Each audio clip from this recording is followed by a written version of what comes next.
Hello friends, welcome back to the new video. In this video guys, we are going to talk about how to disconnect Wi-Fi in our Redmi phone device. Guys, you want to disconnect your Wi-Fi, so you can disconnect it. And guys, now let's see how to disconnect Wi-Fi in our Redmi phone. In this video guys, I am going to show you guys how can you disconnect Wi-Fi in your Redmi phone.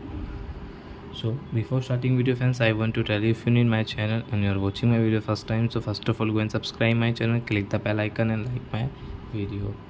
So friends, now let's start video. First of all, open your phone setting and just click on your Wi-Fi setting. So as you can see guys, we have connected this Mukesh Wi-Fi. So right side guys, you can see this arrow, like tap here and scroll, and as you can see this red forget network, so let's tap here and guys your Wi-Fi will disconnect in your Redmi phone guys. So I hope friends you have understood how to disconnect Wi-Fi in Redmi phone. So that's it guys, thanks for watching. Now we will meet to next video with new topic. Before going guys, please go and like my video, subscribe my channel. Bye bye friends.